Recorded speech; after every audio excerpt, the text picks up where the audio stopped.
3D appliques are the new-ish now. So if you learn how to make this appliques, it would be a plus for you in wherever you find yourself.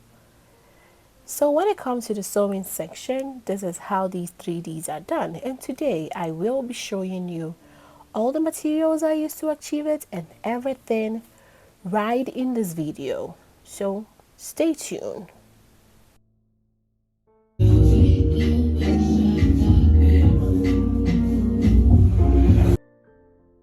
You would need whatever lace or whatever fabric you would want to use for your 3D applique. You can get whatever shape you would also love to get. Mine in this section was a leaf-like shape, so that is what I wanted to use. So that is it. I cut the front and the back.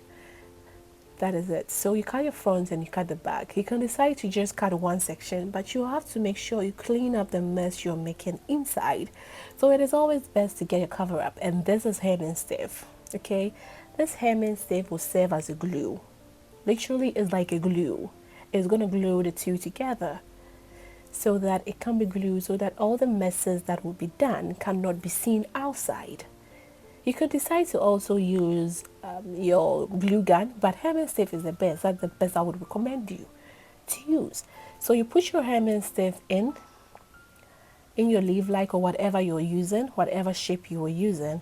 Okay, you put them inside that so that it can get attached to it to become like a one piece, right? But here, because the hemming stiff is extremely bigger, the hemming stiff also comes in sizes. There are some that are smaller, some that are quite thinner than the other, some that are just 1 inch thinner and stuff like that. So depending on the inches you're working around, okay, you just cut that shapes, or you just cut it in a shape that can help you make the thing stand firm, right? So it's always best you get your hemming stiff. I would always 1%, like 100% recommend hemming stiffs over your glue gun, right? So you get your hemming stiffs, you place them inside as you see me doing here in this section. I'm just trying to cut it all from the big hemming stiff so that I could get the small pieces and then cut it in the shape so that it will just fit in right. Okay, yeah, so that is what you see me doing here. Hi, if you're enjoying this video, don't forget to subscribe and turn on your notifications so that whatever I post, you will be notified. This is a malleable wire, right? It's a metallic wire. It's a metallic wire, but it's very, very, very malleable. Because what is malleable? You can just direct it to whatever shape you would want it to be, right? So it is a metallic wire. That is what you can get it outside the market. You just want metallic wire. It is used for headpieces, like it is used in the beading world as well. If you want to make a headpiece, like whatever you want to make, you can use this malleable wire. So you apply the heat on the stiff with a metal in between the two lace, or either is an African print Ankara, whatever you're using, so that it can get attached to it, right? So right now it is becoming like that. You know how it has becoming that stiff? The metallic wire is the one giving that firm look,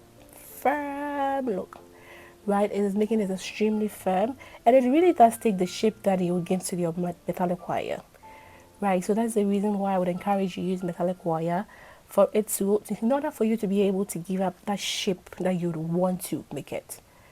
So depending on whatever shape you would want, right, you just cut your hemming stiff, you place a hemming stiff in between the fabrics, right, or the lasers.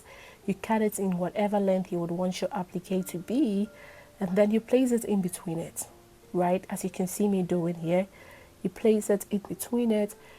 Here the hemming stiff was extremely bigger, right, and I was just trying to squeeze everything and make it get inside it. That is the reason why you see me making sure that like everything is just tucked inside it. That's the best thing for you to do. But if you have a hemming stiff that is quite smaller, as a plus, you can use that. So here there was no stiff, like nothing like that. It was just a hemming stiff that was used. Like there was no interface that was used, sorry. So here you can just realize that is a hemming stiff that I'm using here to attach both fabrics together so that I could just apply the heat on it to get it stacked, right? That is what you see me doing here. So after they are stacked in between like that, right, you see how it is looking? That is what I want to achieve, right? Yes, I'm repeating the same process here. So if you couldn't get it in the first section, you'll be able to get it here in this section. You put your hem and staves in between the fabrics you're working around. Traditionally, it would have been the non-woven stave that they would use, but this is a clear lace, so you can see in between it.